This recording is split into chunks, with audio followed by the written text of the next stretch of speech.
Assalamualaikum warahmatullahi wabarakatuh. Bismillahirrahmanirrahim. Alhamdulillahi rabbil alamin. Wassalatu wassalamu ala asyrafil anbiya wal mursalin wa ala alihi wa ashabihi ajma'in. La haula wala quwwata illa billahil aliyyil azim. Rabbi shrah li sadri wa yassir li amri wahlul 'uqdatam min lisani yafqahu qawli. Amma ba'du, fa aqulu wa 'alallahi tawakkuli. Ma'asyiral hadirin, jamaah pengajian yang mulia, berkata oleh sahabat Ali karamallahu wajhah, beliau adalah sahabat Nabi, beliau adalah sepupu Nabi, dan beliau adalah menantu Nabi. Kata sahabat Ali karamallahu wajhah, inna as'abal a'mal, sesungguhnya yang paling payahnya amal, amal yang paling payah, arba'u khisalin, yaitu ada 4 macam perkara. Yang 4 macam ini termasuk berat, payah untuk mengamalkan, berat untuk mengamalkannya, berat. Apa yang pertama? Al-'afwu 'indal ghadab, memaafkan ketika marah. Orang ini buat salah dengan kita, lalu kita maafkan ketika kita masih marah. Orang buat marah tapi kita maafkan, tidak menunggu nanti, itu payah. Bukan mudah memaafkan ketika kita masih marah, ketika orang itu membuat marah dengan kita. Man kaffa ghadabahu kaffallahu anhu azabahu. Kata Nabi, barang siapa yang menahan ia akan marahnya man, maka Allah tahan daripadanya azabnya. Jadi kalau orang ini buat marah secara pribadi, artinya dia buat marah kepada pribadi kita, bukan urusan agama, lalu dia memaafkan, ini berat ya. Dia mencemarkan nama baik kita, tapi kita maafkan, tidak kita marah, kita tahan marah kita. Nanti azab untuk kita itu ditahan Allah. Kita ini melakukan kesalahan dosa, jadi kalau diazab wajar, diturunkan Allah siksa untuk kita wajar, karena kita melakukan dosa. Tapi karena kita memaafkan kesalahan saudara kita yang ada kaitannya kepada pribadi kita, maka nanti Allah tahan, menunggu taubatnya, tapi untuk kepada pribadi, tidak kepada agama, lalu dimaafkannya, tidak ada sangkut paut dengan yang lain, khusus kepada pribadinya, dimaafkannya, maka nanti Allah tahan azab untuknya. Ruwiya annahu sallallahu alaihi wasallam qala, dan diriwayatkan bahwasanya Nabi sallallahu alaihi wasallam Man kaffa ghadabahu wa basata ridahu wa bazala ma'rufahu. Man kaffa, man bermula barang siapa, manahan ia man, ghadabahu akan marahnya man. Mestinya dia ini marah bisa, karena dia benar. Orang itu buat salah, dia bisa marah dia, karena menyentuh kepada pribadinya. Kalau dia marah, haknya, tapi ditahannya marah, tapi malah wabasata ridahu, dan membentangkan ia, memberikan ia akan ridanya itu man. Jadi rida saja dia, rida. Yang ketiga, wabazala ma'rufahu, dan tetap menyerahkan kebaikannya. Dia ini dibuat orang marah, tapi dia membukakan rida, menyerahkan kebaikan, tidak marah.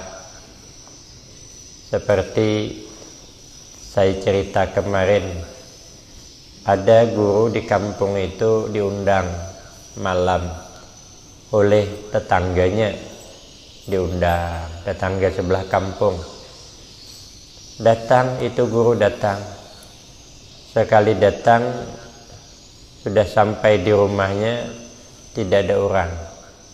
Guru itu nanya, ada apa sampean mengundang saya? Kata yang punya rumah, tidak adalah, saya ngundang cuman, kalau sampean ada perlu silahkan pulang. Nah, memang tuan rumah kada salah, dia kan cuma ngundang. Nanti malam ke rumah saya ya. Sampai ke rumah dia ada orang, dia tidak salah, dia ngundang cuman, bukan nyuruh makan. Nyuruh makan tidak, nyuruh tahlil tidak, jadi kada salah dia. Makanya kita hati-hati kalau ada undangan, kalau cuma ngundang. Malam ini Bapak Ibu diundang ke rumahnya Haji Rauf, seluruhnya datangan naik. Ada apa hajat? Dia adalah ngundang cuman. Kalau sempian ada keperluan, silahkanlah pulang, tidak apa-apa. Dia tidak salah, dia ngundang. Tapi tidak ngundang makan, tidak ngundang tahlilan. Tidak marah. Guru ini tidak marah. Bahkan dinampakkan ridanya. Di mukanya tidak ada seperti kesal, dada. Kayak senang aja. Bahkan wabazala ma'rufahu, masih tetap berbuat baik kepada orang tuh. Besok malam undangnya lagi, datang lagi. Sama dengan kemarin malam. Betul lah katanya saya mengundang sempian, tapi ngundang cuman tidak ada acara dah. Cuman kalau pian hendak ada gawian di rumah, silahkanlah balik. Itu namanya wabazala ma'rufahu. Yang ketiga, ngundang lagi, tetap berbuat baik, datang lagi. Nah, ini namanya man kaffa ghadabahu, ditahannya marah. Wa basata ridahu, dinampakkannya senang hati. Wa bazala ma'rufahu, dan tetap dia menyerahkan kebaikannya kepada itu orang. Wa wasala rahimahu, dan tetap mempererat iaman akan tali persaudaraan man. Wa adda amanatahu, dan menunaikan iaman akan amanahnya. Adkhalahullahu azza wajal yaumal qiyamati fi nurihil a'zam, maka Allah masukkan akan dia kepada hari kiamat ke dalam surga dengan nur yang maha agung. Selamat menuju ridanya Allah, selamat menuju rahmat Allah, selamat menuju surganya Allah, karena kita di dunia manahan marah. Cuman kita berat, padahal kita salah dengan Allah banyak. Begitu kawan kita salah sekali dengan kita, mengkhianati janji, cuman janjinya hari ini, sekarangnya dada, besok malah sekalinya kita sudah tidak memaafkan. Padahal kita salah dengan Allah banyak, Allah Maha Pengampun. Allah tunggu taubat kita, ditunggu. Nah, tapi kalau hamba Allah salah dengan kita, kita tidak memaafkan. Padahal salah dengan Allah kita banyak. Nah, siapa orang memaafkan kesalahan orang yang membuat salah dengan kita, terus kita berbuat baik kepada mereka, maka nanti ditahan Allah, marahnya Allah, azabnya Allah untuk kita. Cuman kata sahabat Ali itu berat. Yang kedua, wal judu fil usrati. Dan yang kedua, punya sifat dermawan.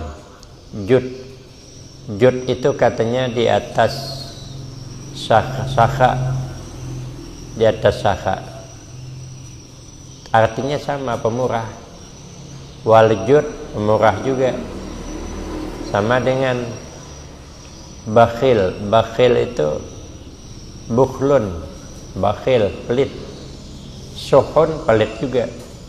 Tapi suhun itu di atas bakhil.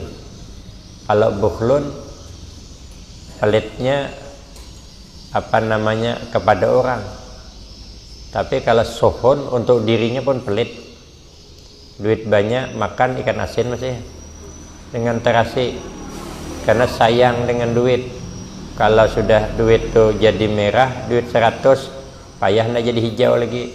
Simpannya diikatnya, duit belunggu di kamar, dalam bakul penuh duit. Makan makaam, ya undang papai. Orang undang agugu, awak na papai. Orang ikan senangin, awak ikan bulu hayam. Itu namanya suhun, namanya pelit. Jangankan untuk orang, untuk ngongkosi anak sekolah saja tidak mau. Karena menurut perhitungannya, daripada mengirimi anak pergi mondok, bagus suruh kerja, ada pemasukan. Kalau dia mondok, dia sekolah, pengeluaran. Tapi kalau dia kerja kan paling tidak bertahan, tidak ada pengeluaran, bahkan bisa ada pemasukan. Nah, itu namanya suhun. Nah, sama tadi sakha, orangnya pemurah. Kalau jud, lebih lagi pemurahnya. Nah, jadi orang ini tetap punya sifat jud, ya baslul mal, menyerahkan harta. Kalau untuk kebaikan, tidak ada sayang dengan hartanya, itu jud. Padahal fil usrati, pada waktu sulit. Ini masa-masa sekarang ini masa-masa sulit. Ya, masa sulit. Apa tidak sulit? Ya, sulitlah masa sekarang. Ekonomi agak nurun. Ada saya lihat di HP itu, sampai lagu dong keripit tuh berubah. Dong keripit, ahai tulang bawang katanya. Duit tinggal sedikit, orang datang nagih hutang. Nah, itu kan payah tuh. Duit sedikit, ekonomi agak terjepit, tapi sifat dermawannya, sifat pemurahnya tidak berkurang. Dia tetap menggunakan, menyerahkan hartanya kepada orang yang membutuhkan. Itu namanya jud fil usrah. Itu tidak gampang, tidak gampang. Hendak berlaku pemurah ketika sulit, itu tidak gampang. Aipi waktil fakri wa su'ubatil mal. Artinya berlaku pemurah, berlaku dermawan pada waktu kefakiran dan payahnya mencari harta. Payah mencari harta. Ya, kelapa buahnya dikit, pinang buahnya dikit, nah, sawit banyak, murah pula harganya. Nah jadi apa namanya, susah di dalam mencari harta susah, tapi dia tetap berlaku pemurah, berlaku dermawan. Itu sulit tapi pahalanya besar. Yang ketiga, wal iffatu ay man il haram, artinya mencegah, memelihara diri daripada yang diharamkan Allah. Fil khalwati, pada sendirian, ketika orang lain tidak ada, kita sendirian berkhalwat, kebetulan orang tidak ada yang tahu, peluang hendak berbuat salah itu ada, tapi dia dapat menahan. Makanya maling itu dia berbuat ketika orang sunyi, apalagi hujan gerimis, malam pula kan sunyi orang. Nah itu bisa ngambil dia tanpa sepengetahuan, itu maling namanya. Tapi kalau mengambil di depan kawan itu bukan maling, ya itu rasab namanya, memakai tidak berbilang begitu, agak beda tipis dikit.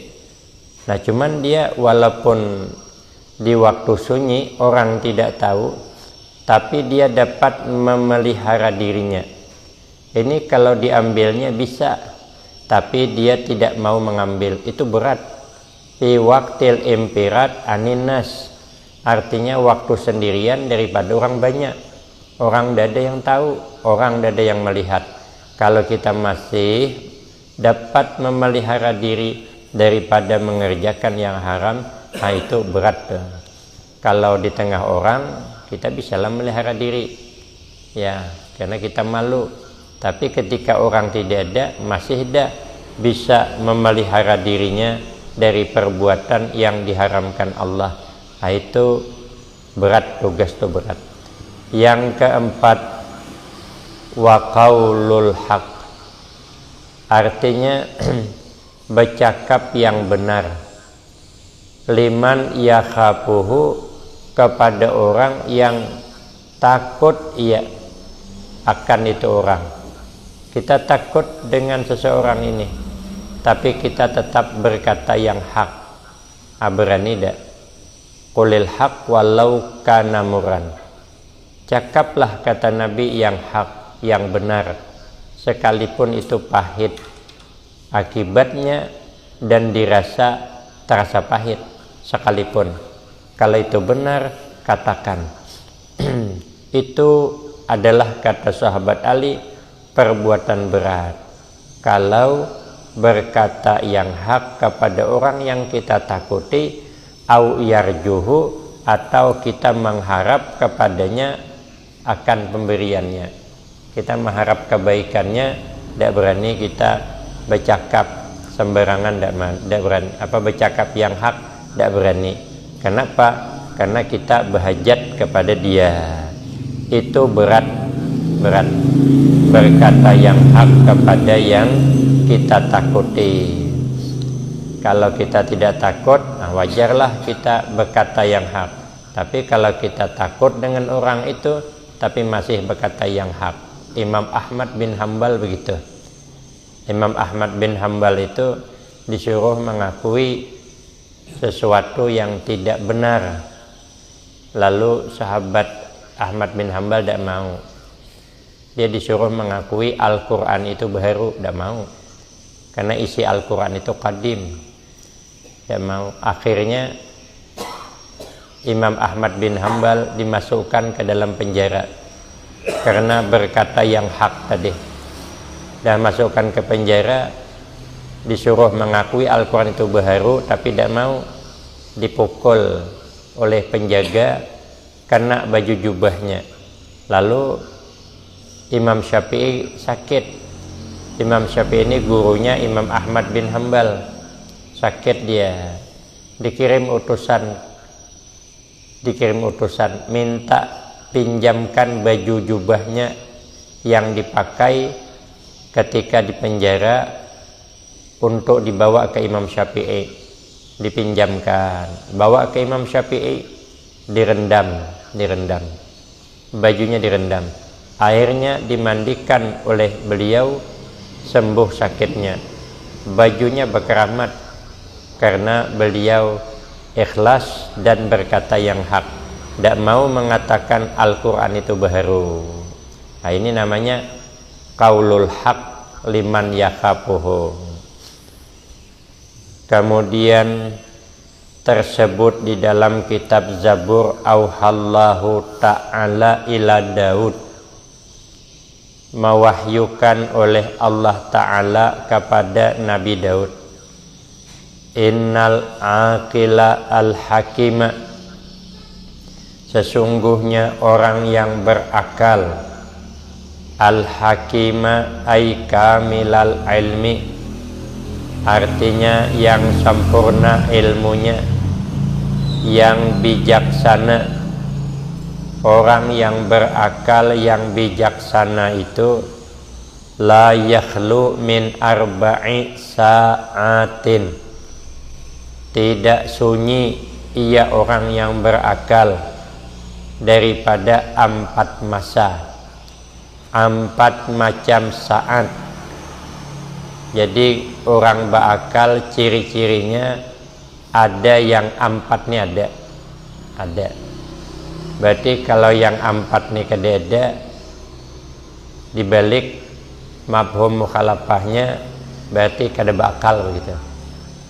Orang yang berakal, yang sempurna ilmunya, dia tidak mau sunyi daripada 4 macam saat. Dibaginya pada itu 4 macam masa, ala hazihil a'mal, atas ini beberapa amal. Yang pertama, sa'atin yunaji fiha rabbahu, 1 saat dibaginya dia sibuk munajat pada itu masa akan Tuhannya. Dia selalu munajat kepada Allah. Orang yang berakal itu setiap hari ada waktu munajat kepada Allah. Mana contohnya? Bizikrihi, dengan mengingatnya Allah, dengan berzikir kepada Allah. Jadi setiap hari itu kita harus menyiapkan waktu untuk berzikir.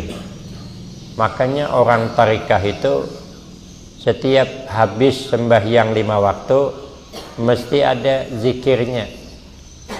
Kalau zikir jaharnya 165, kalau yang share-nya ada yang 1000, ada yang 2000, tergantunglah. Nah, paling tidak kalau kita ini tidak mengambil talqin zikir, ya paling tidak imbas sembahyang 10 kali lah membaca zikir, atau di mana waktulah kita ini ada berzikir kepada Allah.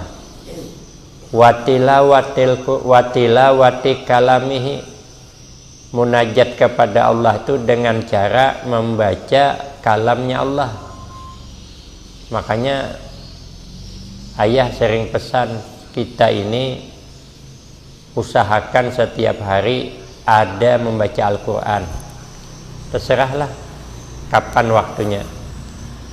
Kalau Ki Hasyim Asy'ari, pendiri NU itu, beliau menyuruh membaca Al-Quran itu setiap habis sholat subuh, sebelum sarapan, sebelum ngopi lah, sebelum minum.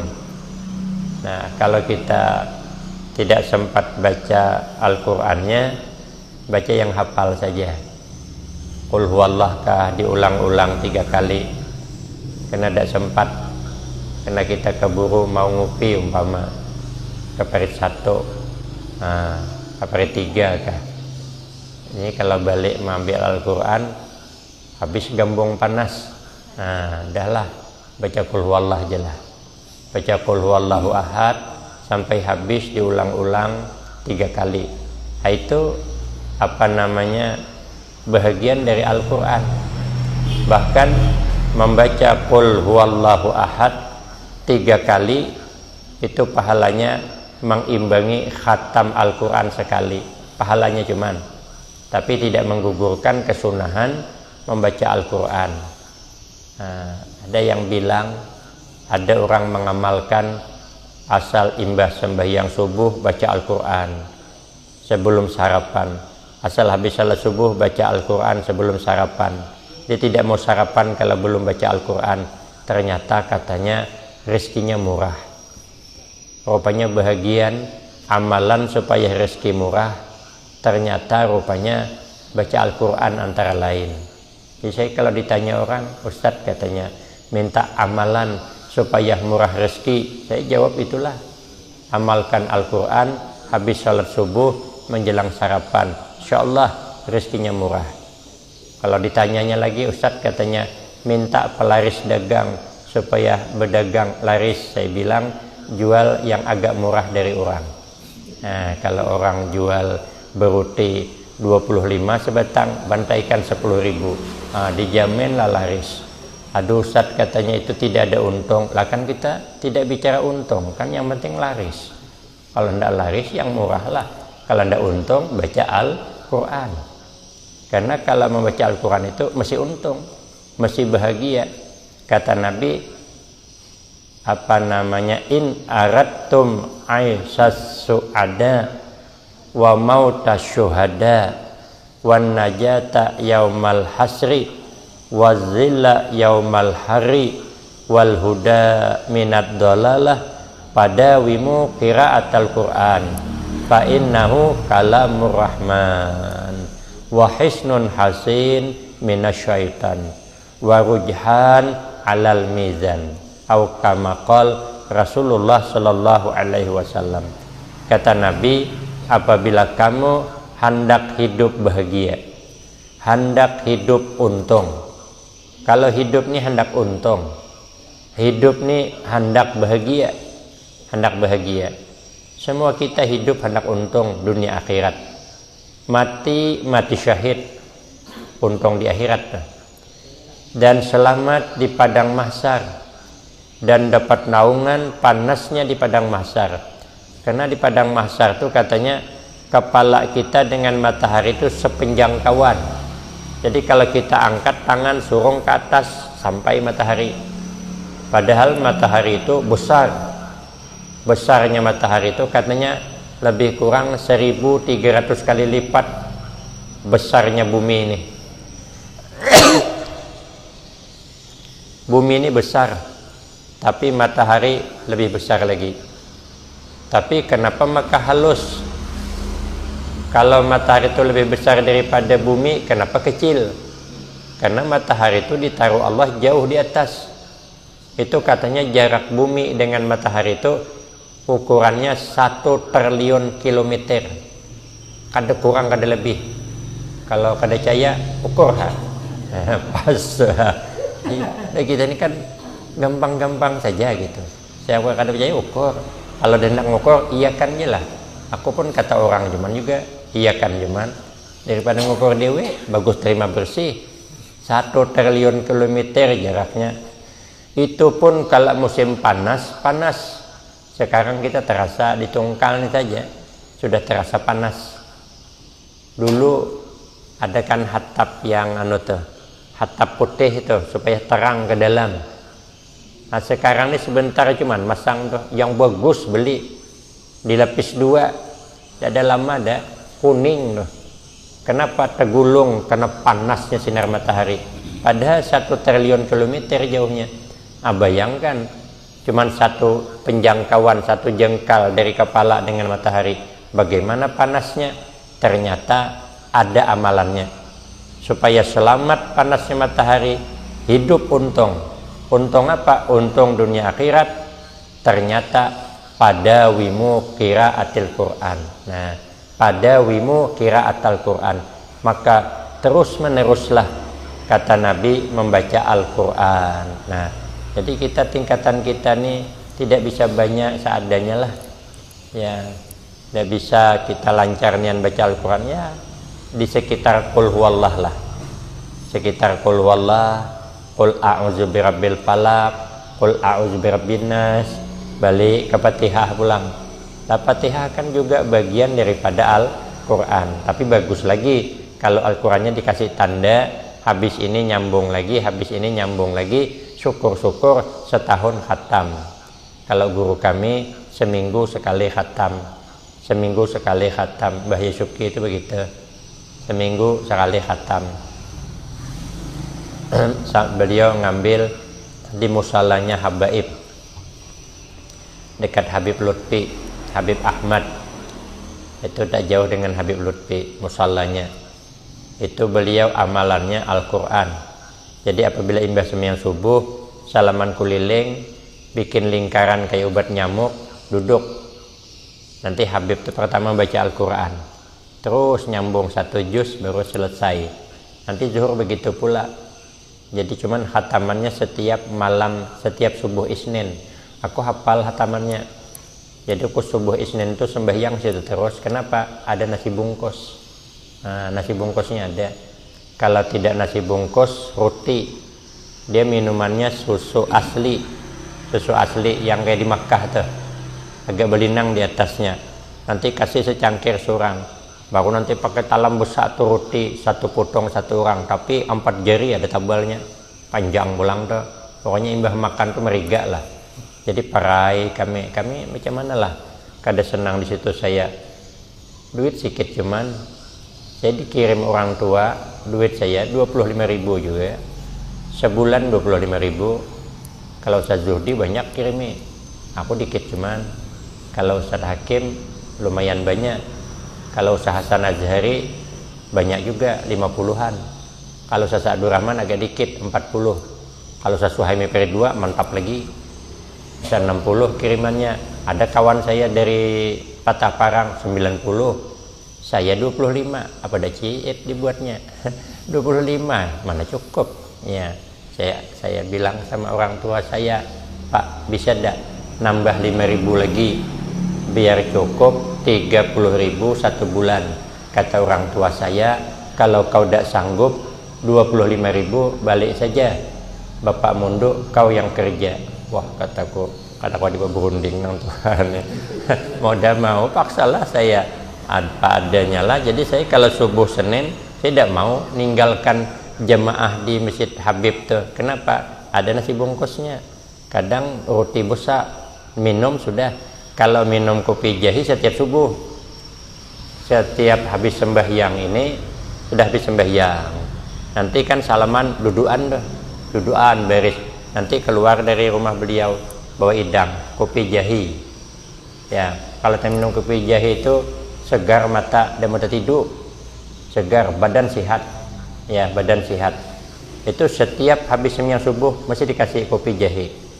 Berjalan dong ngasih pakai cangkir. Nah, nanti kasih minum balikkan, minum balikkan. Berapa banyak jemaah? Maka jemaah di musalla beliau tuh macam ini besarnya. Panjang lagi sedikit ke sana. Penuh dah. Kadang sampai ke pelatar. Semua dikasih minum jahe itu, ya. Kalau kalau subuh Jumat, nah itu tadi roti dengan susu. Kalau subuh Senin nasi bungkus. Hafal kok. Yang ada makanan itu hafal kok. Memang hafalan aku, hafalan kalau masalah itu. Nah, jadi kita harus ada munajat kepada Allah dengan membaca Al-Quran.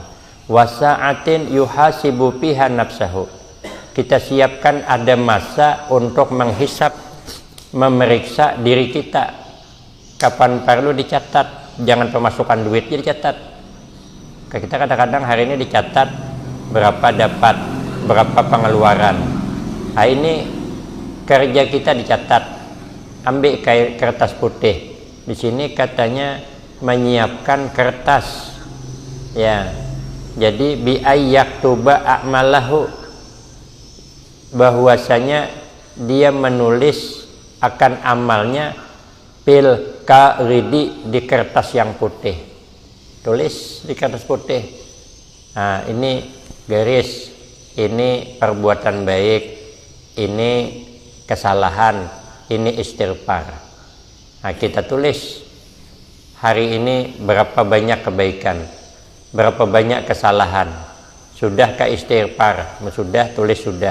Kita per bulan lihat mana banyaknya perbuatan baik dengan perbuatan jahat. Cakap kita mana banyaknya cakap baik dengan cakap jahat, ditulis. Kita tidak sempat itu. Paling tidak kita nih mengangan-angan, jadilah menyiapkan, menghisap-hisap diri. Ya Allah, banyak salah saya, astagfirullahalazim. Wasa'atin yamshi piha ila ikhwanihi, dan siapkan masa berjalan kepada kawan-kawan. Alladzina yukhbirunahu bi'uyubihi, cari kawan yang kira-kira kalau kita nih salah, dia mengingatkan, dia kasih masukan. Pak, menurut saya lah bagus begini sempian nih, bagus begini. Cari kawan yang selalu bisa memberikan saran kepada kita untuk berlaku baik. Cari kawan. Jadi kalau ada kawan yang suka memberikan saran di dalam kebaikan, itu harus jangan dipisahi, kita ikuti terus. Ada masa berjalan kepada kawan yang kawan itu selalu menyarankan kebaikan kepada kita, ngasih tahu kesalahan kita. Nang keempat terakhir, wasa'atin piha yukhalli baina nafsahu wa baina lazzatiha al halal. Nah, ada masa sekali-sekali jauhkan diri kita daripada kelezatan yang halal. Sesekali puasa, mestinya Kamis puasa, Senin puasa. Cuman saya Senin tidak puasa, luput ngopi, karena jadwal ngopi pang Senin. Tapi saya memang ada penyakit mah. Sama Ustaz Sa'dur Rahman itu katanya penyakit mahnya agak tinggi, makanya kalau beliau makan muntah keluar lagi, maka belum bisa mungkin mengisi pengajian di rumah beliau. Nah, jadi kalau ada penyakit mahmudi begitu, udah bisa puasa. Ya, bisa puasa tapi terus menerus. Karena sumu tasahhu. Kata Nabi, puasalah olehmu, niscaya kau sihat. Tapi rutin. Saya ini sudah terlanjur mah. Jadi memang dari pondok jarang makan karena duitnya tidak ada. Pokoknya kena mah, dari pondok Pekalongan saya kena mah sampai sekarang. Bukan mahir makan, memang mah asli. Makanya saya kalau makan cabai rawit itu pedih perut. Ya, pedih perut. Nah, jadi sesekali kita memisahlah dengan kelezatan. Kurangi kelezatan, tidak setiap hari, mungkin 1 minggu 1 kali atau 1 bulan 1 kali, ada mengurangi. Pak, insya Allah kita mudah-mudahan diberikan keselamatan oleh Allah dunia wal akhirah, husnul khatimah wassa'adah. Minta maaf waktunya terlebih, saya tidak pandang jam. Wabillahi taufiq wal hidayah. Wassalamualaikum warahmatullahi wabarakatuh.